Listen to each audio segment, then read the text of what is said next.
नमस्कार स्वागत छ हिमालय टेलिभिजनको यो विशेष कुराकानीमा आज world autism awareness day so आज हामी अटिजम को विषयलाई केन्द्रित रहेर कुराकानी गर्नेछौं र साथसाथै नेपालमा रहेको अटिजम अवेयरनेस क्याम्पेन्सलाई अस्ट्रेलियन गभर्नमेन्टले कसरी सपोर्ट गरिरहेको छ र साथसाथै नेपालमा अटिजमको अवस्था कस्तो छ भन्ने विषयमा केन्द्रित रहेर कुराकानी गर्नेछौं र आजको यो विशेष कुराकानीको लागि मसँग विशेष अतिथिहरू हुनुहुन्छ दुई जना हुनुहुन्छ Australian Ambassador, Her Excellency Felicity Vogue र साथसाथै हुनुहुन्छ Autism Cure Nepal Society का chairperson Dr. Sunita. आउनुहोस् उहाँलाई स्वागत गरौँ.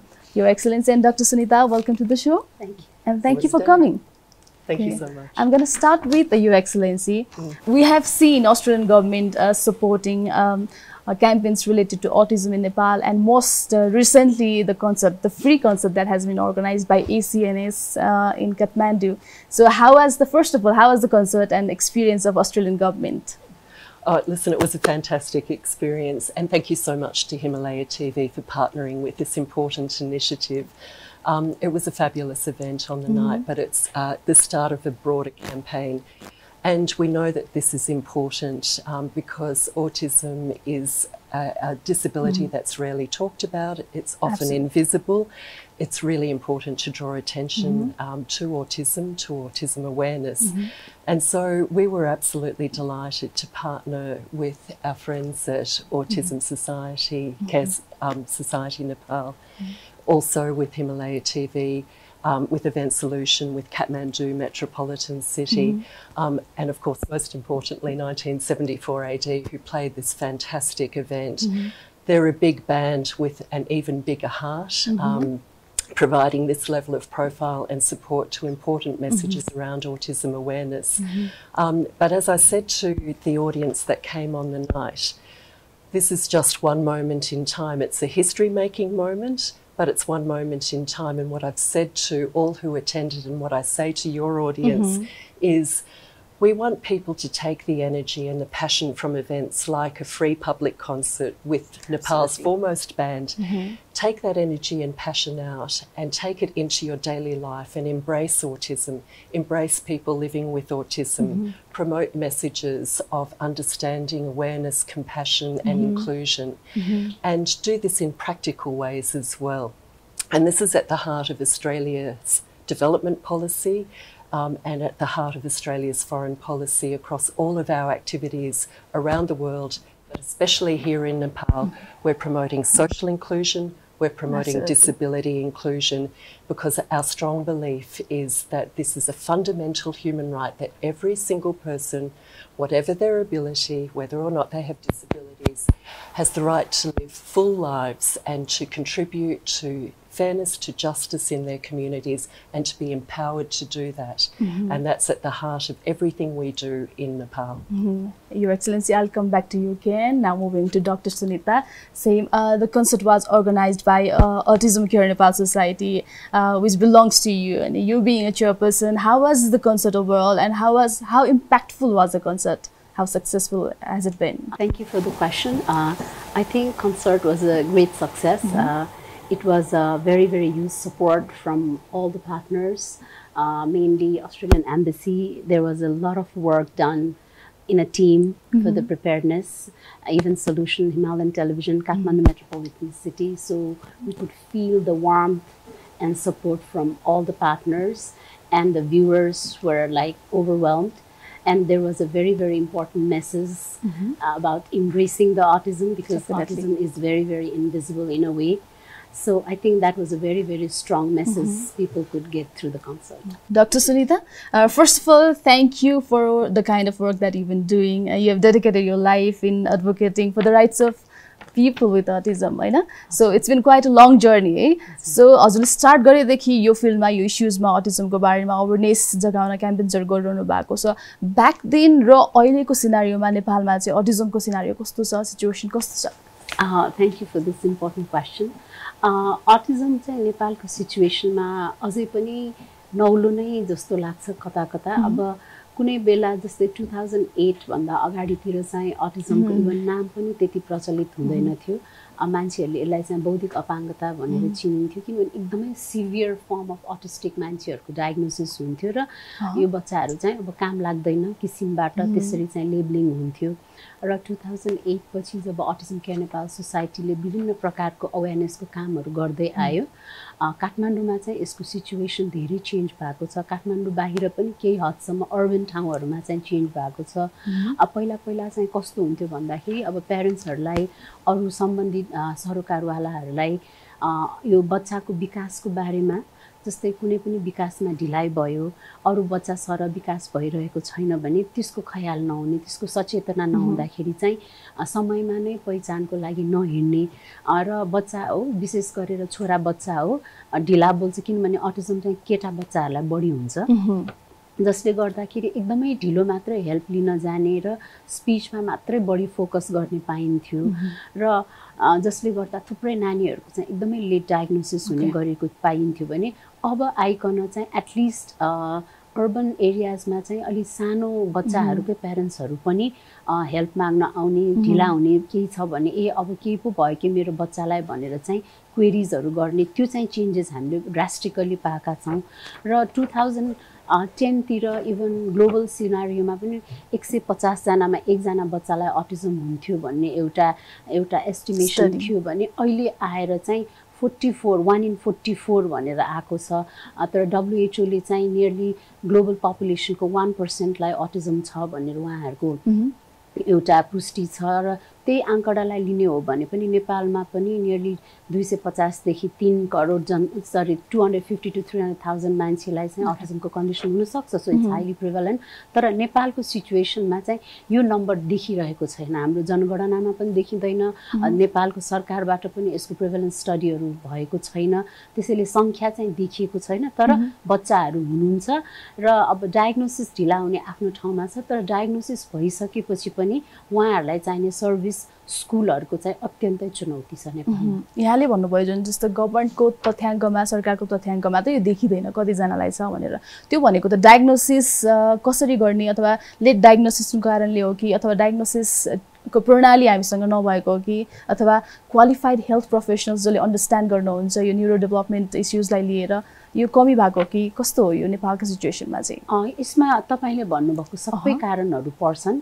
एउटा त हाम्रो क्वालिफाइड ह्युमन रिसोर्स जसले चाहिँ आइडेन्टिफाई गर्न सक्नुहुन्छ उहाँहरूको अत्यन्तै कमी छ। हाम्रो नेपालको हेल्थ केयर सिस्टममा जुन एउटा चाइल्डको डेभलपमेन्ट फेजमा हुनुपर्ने एउटा स्क्रिनिङ गर्ने जुन एउटा माध्यमहरू हुन्छ बच्चाको, त्यो छैन। हाम्रो चाहिँ अब जस्तै कि फिजिकल हाइट, वेट, न्युट्रिसनहरूको चाहिँ गरिन्छ, तर बच्चाको ओभरअल होलिस्टिक डेभलपमेन्टको स्क्रिनिङ नेपालमा हुँदैन। त्यो one of the main reason हो। र अर्को चाहिँ डेफिनेटली हेल्थ प्रोफेसनल भयो र अब अवेरनेस प्यारेन्ट्सहरूमा, अरू रिलेभेन्ट स्टेक होल्डर्सहरूमा यसको अवेरनेस नहुनु पनि कारण हो ढिला हुनुमा चाहिँ। Okay, I'll come back to you later. Again, moving on to Your Excellency. Your Excellency, why is Australian government? We have seen Australian government been supporting Nepal for so long in autism. So why is exactly Australian government supporting nationwide campaigns like this, especially on this rarely discussed and often invisible disability, which we call autism? Why is it? Well, we've had that very long-standing involvement in the disability sector and disability inclusion in Nepal, partly because through our Australia Awards program, we've had the opportunity to provide short courses and scholarships to over 90 people in the last 8 years to participate in disability inclusion courses, including, and we're very proud of Dr. Sunita Malaku, who took part in one of these short courses on disability inclusion. And when these fantastic people come back and are working so actively in different disability support organisations, we want to continue to partner with these alum from Australia and to support their ongoing work. And so we've worked with Autism Care for a number of years. We've also worked with the self-care group for cerebral palsy. We've worked with the Down Syndrome Society of Nepal. In fact, just to add to another of the World Days, on the 21st of March, we also marked World Down Syndrome's Day. And so I joined the Down Syndrome Society of Nepal, Sheila Tapa, who is also one of our alum, to work with her on a national symposium on inclusive education and employment livelihood opportunities. And so across the board, we're working with people in the disability inclusion sector, but we've wanted to make our work with autism care a particular priority in the coming year, again, because there is such a great need. I know that Dr. Sunita's talked about the rising number of diagnoses. In Australia, it's 1 in 70. So it's a critical issue in Australia, and I know that the number of diagnoses has trebled in the last few years. So more and more people are coming to organisations, coming to Autism Care Society Nepal, needing assistance, wanting to be supported. Resources are finite, so we feel that it's important to be supporting organisations practically, but also giving diplomatic and moral support and awareness raising. In that regard, I would really encourage the audience to consider buying a brick for the new National Centre that Autism Care Society Nepal is planning to build. A resource centre, a rehabilitation training centre, a research centre. For only 100 rupees, you can buy a brick or buy a whole wall. I was coming to that, to Dr. Sunita. You just mentioned the buying a brick campaign led by ACNS. So coming to Dr. Sunita, you buying a brick campaign भनेको चाहिँ exactly के हो र कसरी यो brick चाहिँ किन्न सकिन्छ र यसको motive, main motive के हो यो society-मा? Thank you for this very, very crucial question. Actually, Autism Care Nepal Society चाहिँ एउटा अभिभावकहरूद्वारा स्थापित र सञ्चालित संस्था हो. सबै अभिभावकहरू गार्जियनहरू नै हुनुहुन्छ र यो चाहिँ गैर सरकारी शुद्ध गैर सरकारी नन प्रफिट अर्गनाइजेसन हो र संस्थाले दिने सर्भिसेसहरू संस्थाले जुन एउटा नेशनल लेभलमा गरिरहेको कामहरूलाई चाहिँ एउटा स्थायित्व दिनको लागि चाहिँ हामीले चाहिँ आफ्नो एउटा भवन र गर्दै गएको कामलाई पनि हामीले यसलाई फराकिलो लाँदै पर्ने आवश्यकता एकदमै महसुस भएको छ र जसको लागि चाहिँ हामीले 2010 बाट नै एउटा चाहिँ fund raising campaign by a brick भन्ने सुरु गरेका थियौं. यो ब्रिक चाहिँ के त भन्दाखेरि एउटा थीम जस्तो एउटा इट्टाको 100 रुपैयाँ. सो एउटा इट्टा पनि किन्न सक्नुहुन्छ, 1000 वटा इट्टा पनि किन्न सक्नुहुन्छ, 10000 वटा इट्टा पनि. It depends on your choice. र त्यो रकम चाहिँ शुद्ध रूपमा चाहिँ हाम्रो जुन स्थायित्वको लागि बनाउन गइरहेको संस्था र यसको सर्भिसेसहरुको लागि चाहिँ प्रयोग हुनेछ र यो बायो ब्रिक चाहिँ जो कोहीले देशभित्र देश बाहिर जहाँबाट पनि गर्न सक्नुहुन्छ. हाम्रो वेबसाइट www.autismnepal.org मा चाहिँ यसको यो बायो ब्रिकको लिंकहरु सबै अवेलेबल पनि छ. ओके, त्यो प्रोसेस नै अवेलेबल छ. हजुर. सो मेनली यसको फन्ड रेजिङ क्याम्पेन हो यो जुनले चाहिँ त्यहाँबाट रेज भएको फन्ड चाहिँ अटिजम पिपल विथ अटिजमलाई उहाँको सर्भिसलाई नै जुटाउन प्रयोग हुनेछ स्थानको लागि. Exactly. Okay, thank you doctor Sunita. अझै भनौं नेपालको कन्टेक्स्टमा जुन यहाँले भन्नुभयो अघि रेशियो बढ्दै गएको अवस्था छ अटिजमको केस हैन, यसको लागि चाहिँ अब नन प्रफिट अर्गनाइजेसन हो एसीएनएस हैन. सरकारको तहबाट चाहिँ यहाँलाई के कस्ता सपोर्टहरु मिलिरहेका छन् र यो सिचुएसनमा जुन बढ्दै गएको संख्या छ यो सिचुएसनमा यो अवस्थामा गभर्नमेन्ट सरकारको तर्फबाट चाहिँ के कस्ता रिसोर्स जुटाइदिए हुन्थ्यो अथवा कस्ता खालको एक्टिभिटीज सपोर्ट दिए हुन्थ्यो भन्ने लाग्छ यहाँलाई? फर्स्ट अफ अल अब अटिजमको चाहिँ समहाउ नेपाल गभर्नमेन्टले चाहिँ यसलाई रेकग्नाइज गरेको अवस्था छ. अब यसमा अटिजम केयर नेपाल सोसाइटीले धेरै नै स्ट्रङ लेभलको हाई लेभलको एडभोकेसी गरेर एक्टमा चाहिँ अटिजमलाई इन्क्लुड गरायो जुन चाहिँ एउटा अटिजम कम्युनिटीको लागि एकदमै ठुलो पहल हो. अब पोलिसिजहरुमा हाम्रो एक्टहरुमा आइसक्दाखेरि पनि तर इम्प्लिमेन्टेसनको पार्टमा चाहिँ हामीलाई धेरै नै चुनौती छ किनभने अटिजम एउटा यस्तो डिसेबिलिटी एउटा यस्तो कम्प्लेक्सिटी छ. यसमा एक प्रकारको सर्भिसले पुग्दैन. उमेर समूह फरक हुँदा चाहिने सेवा सुविधा फरक फरक हुन्छ. त्यो चाहिँ एउटा अटिजम फेरि स्पेक्ट्रम डिसअर्डर हो. हरेक बच्चालाई विभिन्न प्रकारको सेवाहरू चाहिन्छ तर गभर्नमेन्ट सेक्टरबाट नै यसरी अटिजमलाई नै फोकस गरेर अर्ली इन्टरभेन्सन सेन्टरदेखि लिएर प्रोफेसनलको ट्रेनिङ सेन्टरहरूदेखि लिएर योहरू चाहिँ हामीले अहिलेसम्म जुटाउन सकेका छैनौँ. हामीलाई as a non profit organisation गभर्नमेन्टबाट सपोर्ट छ, मोरल सपोर्ट छ, केही हदसम्म टोकन सपोर्टहरू पनि छ प्रोग्रामहरूको लागि.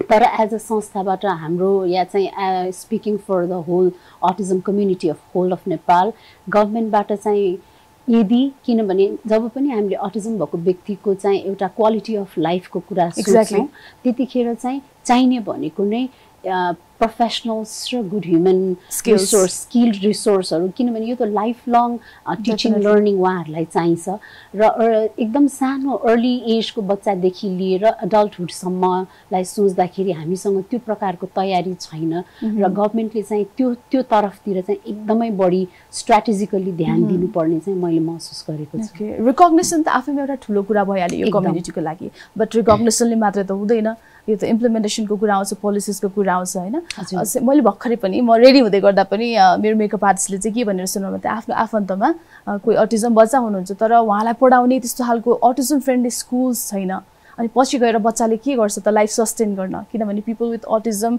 मे not lead to fully functional lifes होइन लेटर सो यस्तो कुरामा चाहिँ कसरी स्किल्स डेभलप गर्ने अनि अटिजम केयर सेन्टर्सहरू नेपालमा कस्तो खालका छन् अनि कति छन् अब पुग्ने स्कुल्स छ कि छैन फ्रेन्डली छ कि छैन लेटर ठुलो भइसकेपछि सेल्फ सस्टेन कसरी गर्ने भन्ने कुराहरू चुनौतीहरू धेरै छन् नि त होइन यस्तोमा चाहिँ अब यहाँहरूले चाहिँ सरकारसँग कसरी अगाडिको दिनमा चाहिँ आबद्ध भएर कसरी काम गर्नुहुन्छ प्लान्स के छ र एक्ज्याक्टली भन्नुपर्दा चाहिँ यो चिज चाहिँ भइदिए हुन्थ्यो भन्ने चाहिँ के छन् हजुर फर्स्ट अफ अल त अब कुनै पनि बच्चा जन्मिसकेपछि उसको बेसिक ह्युमन राइट होइन हेल्थमा एजुकेसनमा सोशल राइट्समा त्यो उसको हुनै पर्यो र अर्ली डिटेक्सनबाटै सुरु हुनु पर्यो होइन अर्ली डिटेक्सनको पाटो जहाँ चाहिँ अब स्वास्थ्य मन्त्रालय मिनिस्ट्री अफ हेल्थको एकदमै ठुलो सरोकार हुन्छ यसमा गभर्नमेन्टले नेसनल स्ट्राटेजिकली नै कसरी चाहिँ अर्ली स्क्रिनिङहरू गराउने कसरी अर्ली डिटेक्सनहरू गराउने र अर्ली डिटेक्सन गरिसकेपछि उहाँहरूलाई कसरी अर्ली इन्टरभेन्सनमा स्ट्रिमलाइन गर्ने त्यो चाहिँ नेसनल लेभलमा त्यस्तो सिस्टमहरू क्रिएट गर्न जरुरी हुन्छ किन त भन्दाखेरि जति अर्ली रेकग्निसन र अर्ली इन्टरभेन्सन भयो उसको पछिल्लो समयको ऊ फङ्सनल हुने प्रोग्नोसिसहरू ऊ चाहिँ इन्क्लुसिभ वेमा स्कुलमा जान सक्ने वातावरणहरू उसको सोसल फङ्सनालिटीहरू सबै चाहिँ अर्ली इन्टरभेन्सनमा डिपेन्ड गर्छ जसले गर्दाखेरि चाहिँ हेल्थ एजुकेसन सोसल राइट यो सबै चाहिँ हाम्रो गभर्नमेन्टमा अलिकति चुनौती कहाँनिर छ भन्दाखेरि इन्टरमिनिस्ट्रियल कोअर्डिनेसनको एकदमै नै कमी देखिन्छ अनफर्चुनेटली किनभने यो त सबैजनाको सरकार कुरा हो भनेपछि यसरी इन्टरमिनिस्ट्रियल कोअर्डिनेसनमा गभर्नमेन्टले चाहिँ यस्तो कुराहरूमा स्ट्राटेजिकली अगाडि बढ्यो भने detection early intervention schooling adult education vocation employment यो त सबै एउटा लामो जर्नी छ नि त यो सबै क्षेत्रमा चाहिँ काम गर्नुपर्ने हुन्छ त्यो चाहिँ अब गभर्नमेन्टले त्यो लेभलमा जानको लागि अब विभिन्न पार्टनरसिप प्रोग्रामहरूबाट पनि जान सकिन्छ होला अटिजम केयर नेपालले चाहिँ अहिलेको लागि अब हामीसँग अर्ली इन्टरभेन्सन सेन्टरहरू एडिक्वेट नभइसकेको अवस्थामा प्यारेन्ट्सहरूलाई ट्रेन गरेर actually we run 12 weeks very intensive parent training जहाँ चाहिँ बच्चा र प्यारेन्ट दुवैजनालाई चाहिँ नलेज र स्किल दिइन्छ र parents are prepared as a paraprofessional to provide therapy. म parent हुँ, I have a son with autism र म आफैले पनि before having Autism Care Nepal मैले इन्डियाबाट ट्रेनिङ लिएर as a ripple effect here we are today.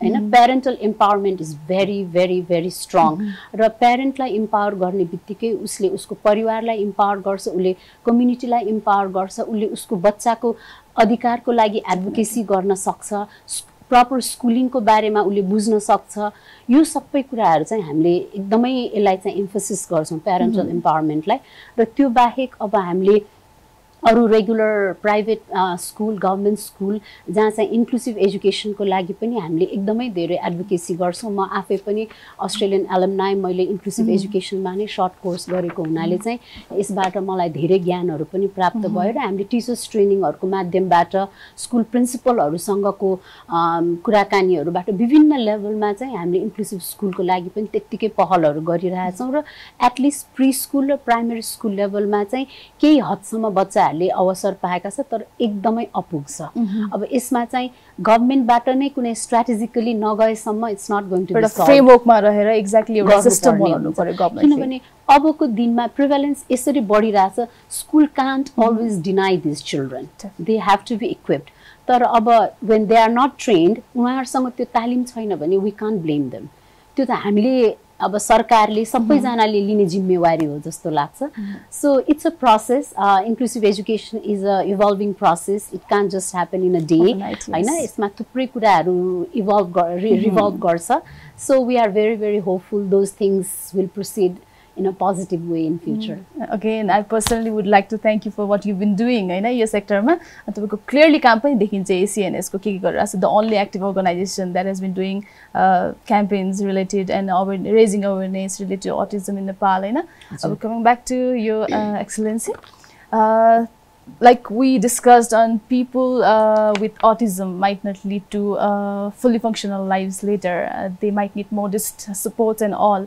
So in comparison to Nepal, how is the context in Australia and how does the Australian government work for those people in order to help them self-sustain their life later, to spend a quality life and embrace themselves in the society with full acceptance and have meaningful participation in society? How is the situation there? So in Australia, things have become quite progressive in terms of the supports provided for both people living with disabilities and the community that surrounds them. But that's largely because Australia has greater resources at its disposal. Facilities, technologies and all, yeah. Exactly.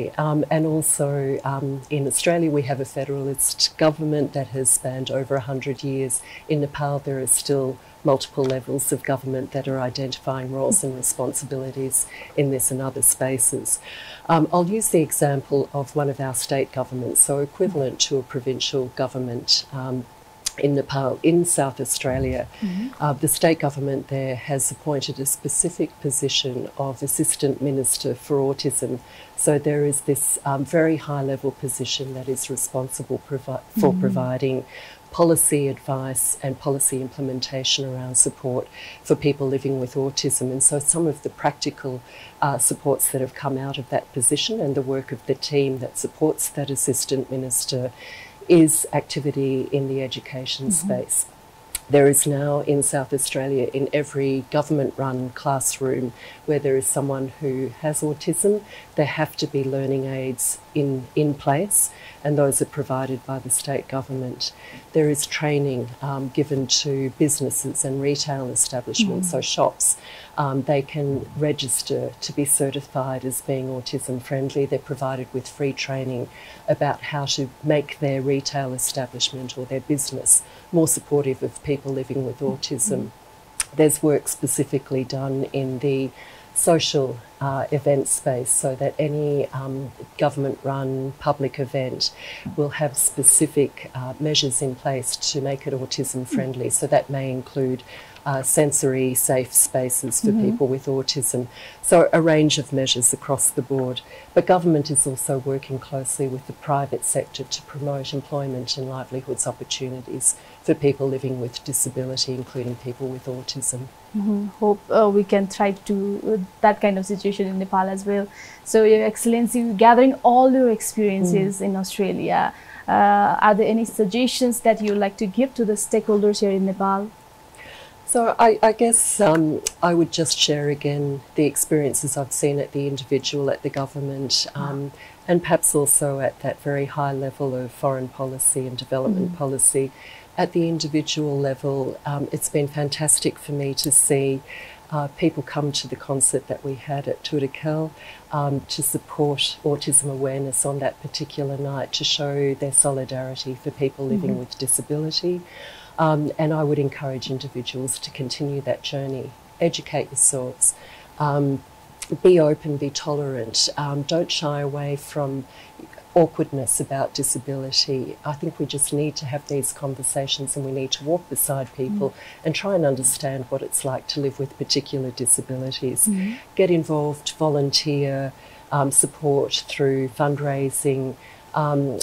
At the level of businesses, I would highly encourage the private sector to look for opportunities to provide employment, take corporate social responsibility a little bit further than just providing funds, but look at ways to give people dignity and respect that comes from employment, because we all want the people that we love and care for to have that dignity, that respect and that self-reliance. So wherever possible, make open these new opportunities in employment. Think creatively about how to engage people with disability in the workplace. At the government level, I would highlight the fantastic example of Kathmandu Metropolitan City and the way it got behind the concert at Tudakel, the way it joined forces with Autism Care Society, with 1974 AD, with Himalaya TV. That partnership was an extraordinary example of government coming together with a range of different stakeholders to promote a really important cause, and I know that Kathmandu Metropolitan City will be continuing their work to promote autism awareness. Yeah. And then finally, I guess at that high level of government policy, both national policy and international policy. For Australia, we're very conscious of the fact that people living with cognitive disability have access to less than 2% of the overseas development initiatives that target people living with disability. I think it's an appalling statistic. We all need to work harder to make sure that we are being truly inclusive in our development programs, in our foreign policy, that we're actively advocating for the interests of all people living with disability. And the important thing always is that key message of walking with people living with disability, but not trying to take over anyone's voice, but making spaces for people to tell their own stories, listening carefully to those stories, and thinking creatively and respectfully about ways that we can support inclusion, support diversity, because that is where the true richness and beauty of our communities come from. That will definitely help in raising public knowledge on autism as well, and there's so much to learn from Australia as well. So, Dr. Sunita, कार्यक्रमको अन्त्यतिर छौं हामी, तर हजुरलाई मलाई अघि early detection भन्ने word जुन युज गर्नुभयो, अनि साथसाथै हजुरले जुन ट्रेनिङ दिइरहनु भएको छ ACNS ले पेरेन्ट्सहरुलाई, so that parents can themselves be therapists as well, हैन? यस्तो केसमा चाहिँ साधारण पेरेन्ट्स जो छ उहाँले चाहिँ आफ्नो बच्चामा अटिज्म भएको अर्ली डिटेक्सन चाहिँ यहाँको ट्रेनिङ कोर्सको कुरा भन्नु पर्दाखेरि थोरै राख्नु हुँदाखेरि चाहिँ कसरी चाहिँ अर्ली डिटेक्सन गर्न सकिन्छ एउटा साधारण पेरेन्ट्स जसलाई चाहिँ यो टेक्निकल आइडियाज छैन, साइन्सको आइडियाज छैन? This is a very important question as well. कस्तो हुन्छ भन्दाखेरि कुनै पनि बच्चा जन्मेर उसको एउटा ग्रोथ एन्ड डेभलपमेन्ट दुईटा फरक कुरा हो. ग्रोथ हामीले बाहिरबाट देख्न सक्छौँ, तर डेभलपमेन्ट स्पेसली ब्रेनको विभिन्न भागको डेभलपमेन्टहरू हुन्छ. सर्टन डेभलपमेन्टमा ढिलाइ भयो भने चाहिँ उसको एज एप्रोप्रिएटली त्यो कुराहरू चाहिँ आइरहेको हुन्छ. विशेष गरेर अटिजमलाई स्पेसिफिकली भन्नु पर्दाखेरि चाहिँ कस्तो हुन्छ भने नर्मल डेभलपमेन्टमा चाहिँ बच्चाहरू इभन 6 to 8 months ओल्ड बच्चाले पनि आफ्नो आमालाई देख्यो भने सोशल स्माइल भन्छ, मुसुक्क हाँस्छ, हैन? आमाको आवाजलाई उसले खोज्छ, कसैले पोइन्ट गर्यो भने उसले फर्केर हेर्छ, फलो गर्छ पोइन्टलाई, हैन? यसरी त्यो सोशल कम्युनिकेसनको स्किल चाहिँ इभन बिफोर ल्याङ्ग्वेज त्यो आइसक्या हुन्छ. तर अटिजममा चाहिँ त्यो चाहिँ हामीले अर्ली मार्कर्स भन्छौँ के, अर्ली मार्कर्स. बच्चाले बोल्न अगाडि नै त्यो सोशल कम्युनिकेसनको डेफिसिट्सहरू चाहिँ बच्चामा देखा पर्न थाल्छ. किनभने हाम्रो मानव जाति भनेको कस्तो हुन्छ भने हामी एकदमै social, we like to connect to each other, हैन? हामी एकदम इन्गेज्ड हुन रमाउँछौँ. बच्चाहरूलाई चाहिँ खेलेको मनपर्छ, गुदगुदी लगाएको मनपर्छ. But for some reason children with autism lack in those areas early एकदम early stage. र 15 महिनादेखि 18 वर्ष जस्तै year and half को एज भएपछि चाहिँ बच्चाहरूले they start using words.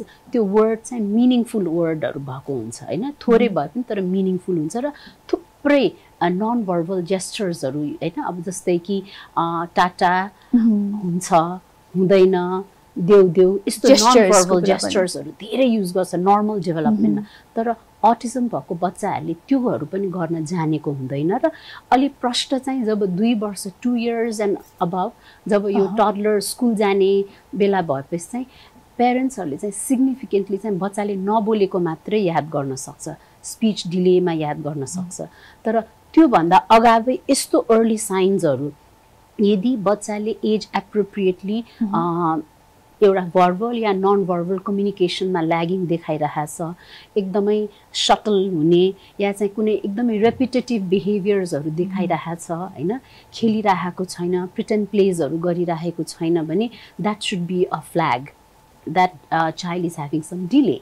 त्यो हुने बित्तिकै चाहिँ हामीले चाहिँ जति सक्छ छिटो प्रोफेसनल सपोर्ट चाहिँ लिनुपर्ने हुन्छ र अलि अघि भने जस्तो स्कुल गोइङ एज पछि चाहिँ प्रश्न के देखिन्छ भन्दा बच्चाले बोलाउँदा रेस्पोन्ड गर्दैन हैन आँखामा आँखा आई कन्ट्याक्ट दिँदैन आफ्नो एज ग्रुपको बच्चाहरूसँग खेल्दैन हैन एउटा क्लासरुममा सबै एक ग्रुपको बच्चा एउटा कुनामा हुन्छ नि एक्लै आफ्नो कुनामा आफ्नै कुरामा इन्गेज भइरहेको हुन सक्छ त्यसपछि पोइन्टिङलाई फलो गर्दैन केही सामान चाहियो भने पोइन्ट नगरिकन हात लगेर सामानमा राखिदिने so they are more focused on object than people है आई कन्ट्याक्ट नदिने कुनै आवाजहरुमा कान थुन्ने अचानक हाँस्ने रुने र त्यो किसिमको सोशल कम्युनिकेसन ल्यागिङ र रेस्ट्रिक्टिभ इन्ट्रेस्टहरु भयो एकदम रेपिटेटिभ बिहेभियरहरु भयो भने चाहिँ हामीले अटिजम हो कि भनेर चाहिँ शंका गर्नु डायग्नोज गर्न सकिन्छ शंका गर्नु पर्यो त्यसलाई अब स्क्रिनिङ गर्ने अनि त्यसपछि एक्सपर्ट कहाँ गएर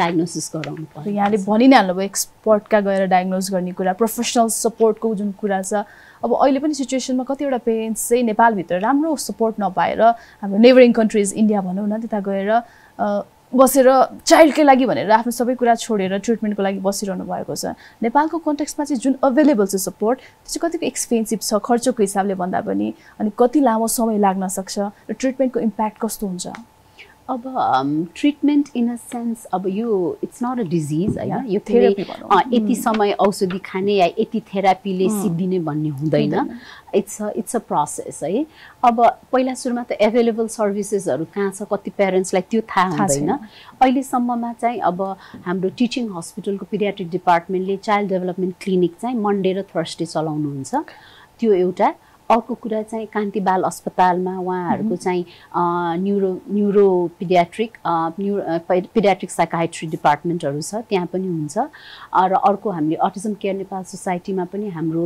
क्लिनिकल साइकोलोजिस्टहरु हुनुहुन्छ पिडियाट्रिशियन हुनुहुन्छ किनभने नेपालमा यो अटिजमलाई चिनेर डायग्नोसिस नै दिन जान्ने मान्छेहरु नै एकदम कम हुनुहुन्छ त्यसले गर्दा त्यो पनि अलिकति ट्रिकी छ मेजर प्रब्लम नै भयो अब यो इन्डिया जाने विषयमा चाहिँ म एज अ प्यारेन्ट के भन्छु भन्दाखेरि हैन किनभने यो वान डे सोलुसन होइन केही समय तालिम लिएर तर प्रोफेसनल ठाउँमा जानु पर्यो इन्डियामा पनि इन्डियामा जाँदैमा सबै ठाउँ सही पर्ला भन्ने छैन you have to be very very careful about that training लिएर आखिरमा नेपालमा नै आएर गर्नुपर्छ र म के भन्छु भन्दाखेरि यो ट्रिटमेन्ट भन ट्रेनिङ भन प्यारेन्ट चाहिँ एकदमै एजुकेटेड र अवेयर हुनु पर्यो किनभने थेरापिस्टले गरेको थेरापी बच्चालाई सही भएको छ छैन पनि प्यारेन्टले छुट्याउन सक्नु पर्यो is the therapy truly benefiting my child or not त्यो चाहिँ प्यारेन्टले रेकग्नाइज गर्न सक्यो भने बच्चालाई एकदमै राम्रो हुन्छ र therapy is not a half an hour session 2 times or 3 times a week it has to be contextual र होम सिचुएसनमा there are so many things you have to teach your child because there is a communication delay communicate गर्ने टुल्सहरु हामीले दिनुपर्ने हुन्छ र थेरापिस्टसँगको त्यो टाइमले पुग्दैन सो प्यारेन्टले एजुकेटेड भयो प्यारेन्ट र थेरापिस्ट एज अ को पार्टनर काम गर्न सक्यो भने child will have very very good benefit एकदमै हेल्पफुल हुन्छ so it's a ongoing process र म भन्छु कि प्यारेन्टलाई चाहिँ हामीले यसमा इन्भल्भ गराउनु नै पर्छ पेरेन्ट्स नै इम्पोर्टेन्ट रह्यो धेरै इम्पोर्टेन्ट हुन्छ एक्ज्याक्टली किनभने बच्चाहरुसँग सबैभन्दा नजिक नै पेरेन्ट्स नै हो एक्ज्याक्टली त्यही भएर पेरेन्ट्स नै थेरापिस्ट भएरै लाग्नु पर्यो त्यसको लागि नलेज गेन गर्नलाई ट्रेनिङ्सहरु अटेन्ड गर्नु पर्यो एजुकेटेड चाहिँ हुनु पर्यो okay now that we have come to the end of the show your excellency is there anything that you like to add and say to our audience viewers So just once again, really encourage everyone to get involved in supporting organisations like Autism Care Nepal Society, but not just focused on autism. Think about all people living with disability. Get involved in general activities to support people, whatever their abilities, and to show compassion and kindness. This is the foundation of important, healthy, growing societies. Thanks. Dr. Sunita? अब एकदमै धेरै धेरै धन्यवाद Himalayan टेलिभिजनलाई र यो जुन इभेन्टसँग relate भएर हामी आज अवेरनेस डे सम्म आइपुगेका छौं हैन so we are grateful and thankful to each one of our partners, especially Her Excellency and the embassy team, because they have put in so much effort for this campaign. So I believe this is an example to showcase even to our government stakeholders that how important it is to go with the campaign र यसरी support गर्दाखेरि चाहिँ जुन लुकिरहेको विषयवस्तुलाई हामीले उकासेर उहाँहरूलाई चाहिने किसिमको सेवा सुविधाहरूको लागि जुन हामीले पहल गर्न सक्छौँ त्यो चाहिँ एउटा एक्जेम्पलरी हुन सक्छ अघि महामहिम राजदूतज्यूले भन्नुभयो जुन एउटा कुनै पनि व्यक्तिलाई एउटा डिग्निफाइड लाइफ दिने हो भने उसको लागि उसको शिक्षा उसको एजुकेसन उसको क्यापेबिलिटी अनुसारको इम्प्लोइमेन्ट चाहिँ एकदमै महत्त्वपूर्ण हुन्छ हामी कसैलाई पनि खुवाएर पिलाएर राख्दैमा we can't lead a happy life त्यो डिग्निफाइड लाइफ त्यो मिनिङफुल इन्गेजमेन्टको लागि चाहिँ हरेक क्षेत्रबाट चाहिँ हामीले उत्तिकै नै मेहनत गर्नुपर्ने हुन्छ र एज अ अटिस्टिक बच्चा सानो छ भोलि एडोलेसेन्स र एडल्टहुडमा उहाँहरू पुग्नु नै हुन्छ भने हामीले चाहिँ त्यो समयको लागि चाहिँ मैले प्यारेन्ट भ्युअर्सहरूलाई पनि हैन अरू स्टेक होल्डर्सहरूलाई पनि एकदमै के आग्रह गर्न चाहन्छु भने